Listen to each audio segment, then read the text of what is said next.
bakka naan bilbilin kiyyaaf kee xumurameera kana booda bakka naan bilbilinii jedhanii egaa wal cuftanii bakka atis abdii gaafatu.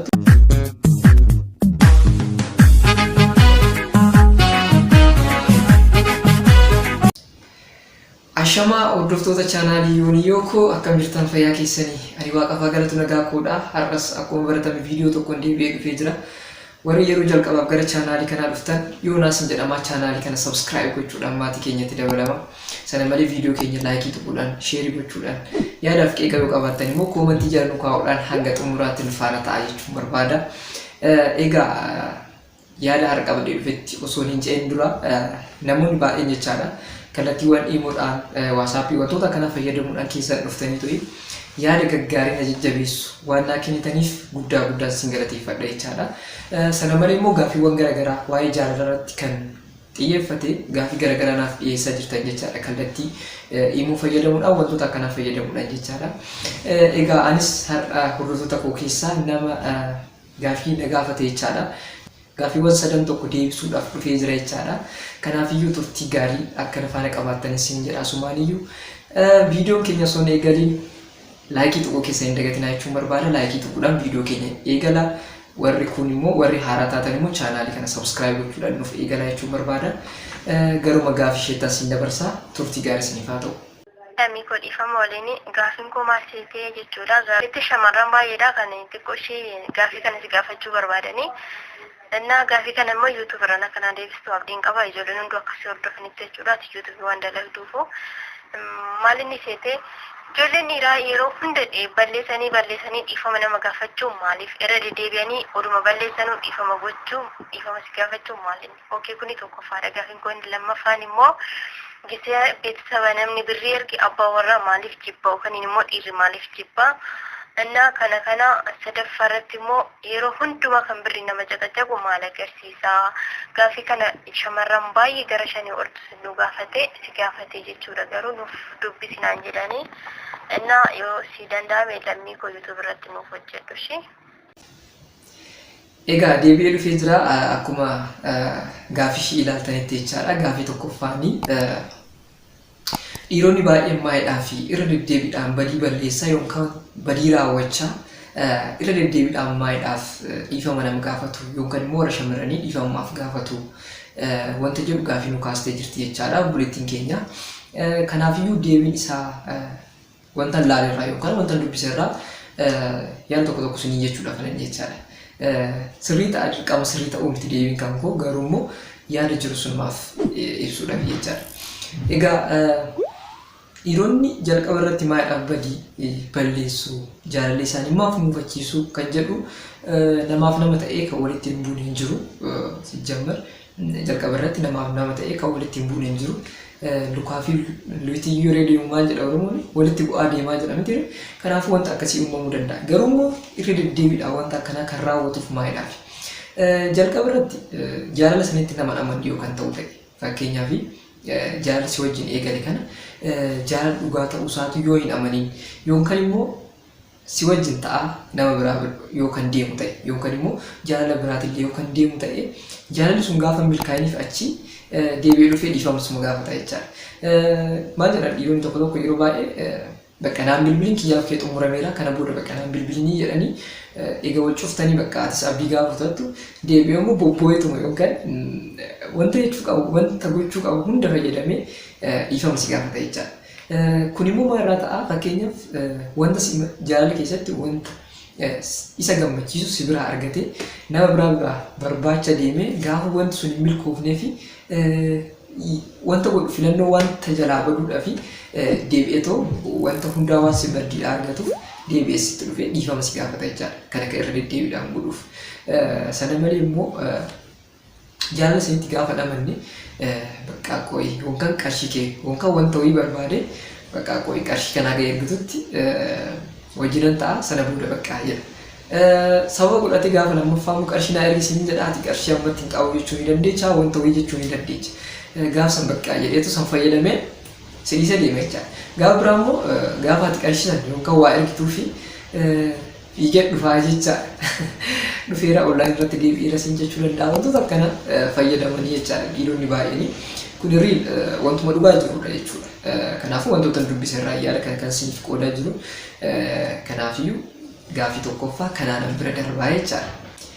Egaa gaafii lammaffaan immoo jechuudha warri dhiiraa yookaan jaalalleen kee dhiiraa yookaan abbaan manaa kee gaafa ati qarshii maatii keetiif ergitu maadhaaf hin gammanne maaf sitti natti dallanaa namatti dallanaa shamarranitti dallanaa wanta akkasii kaasaa jirti jechaadha gaafii lammaffaa irratti.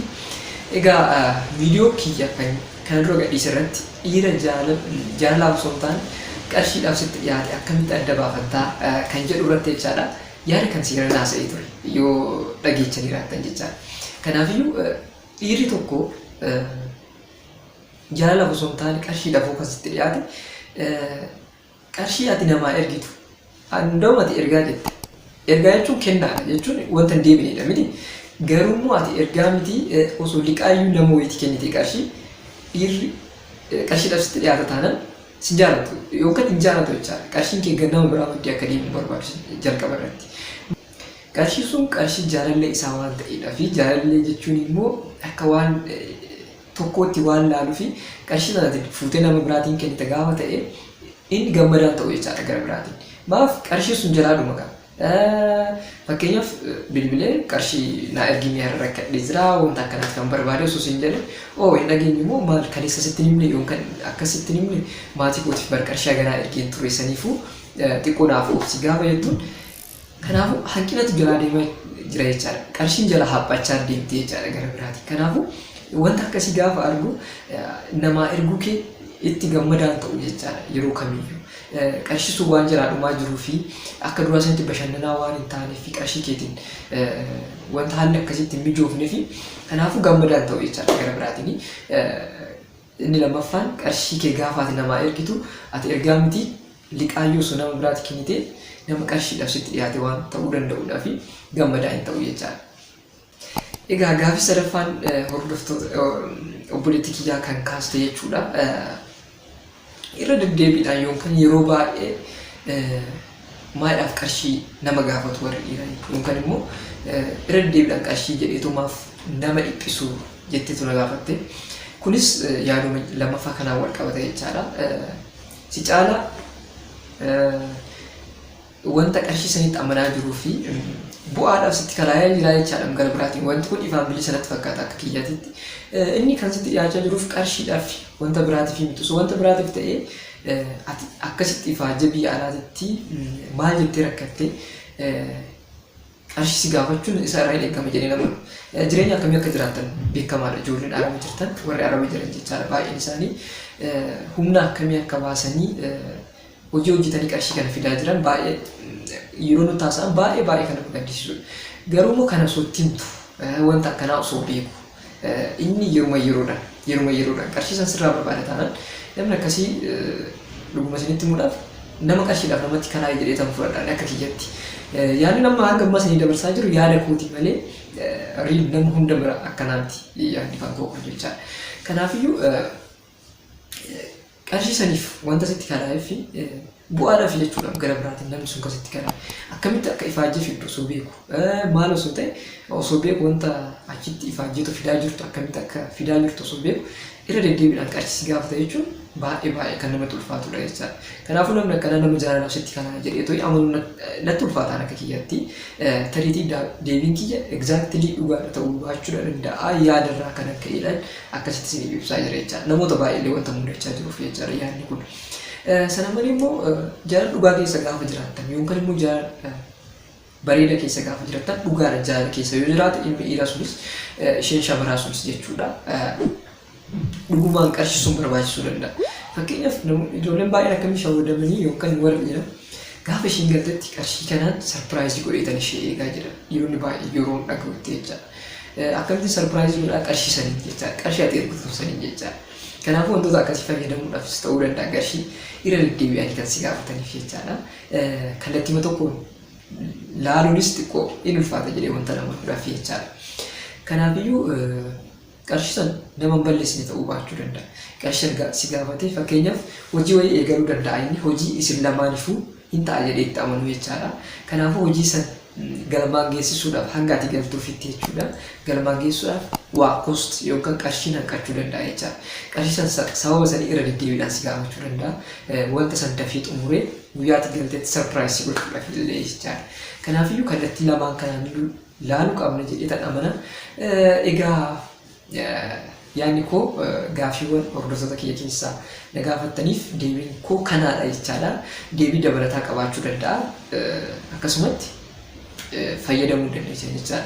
Wantoota garaagaraa dubbisuu dandeessanii sababoota isaa akkas sarchi gochuudhaan dubbisuu dandeessanii anis wantuma achirra jiru isiniif fidee dhufe waan ta'eedha jechuudha. Kanaadha yaani koodha. Kanaafuu hordoftoota kiyya keessaa gaafii warra na gaafachaa jirtaniif tartiibaan akkanumatti itti fufaa jechaadha. Kana booda warra keessan dhuftanii gaafii gaafataniif akkanumatti step by step yookaan carraa har'a nama tokkoof kenneera guyyaa itti aanus immoo nama biraatiif akkasumatti carraa kennee ta'u jechuudha. Deebii keessan deebisuudhaaf nan yaala jechuudha. Keessan dhuftanii akkatti waan na jajjabeessitaniif waan gorsa garaagaraa naa kennitaniif osoo akkana goote jettanii waan keessan dhuftanii na jajjabeessitaniif guddaa isaa isin galateeffadha jechuudha hordoftoota chaanaalii kooti. Egaa yaadni koo har'aa kana fakkaata jechuudha.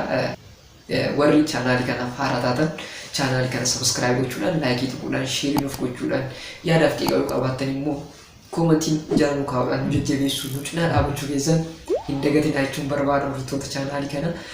Egaa hanga viidiyoo biraatiin deebi'utti nageenyi waaqayyoo iddoo jirtanitti isiniif haa baay'atu jedha. Bye bye.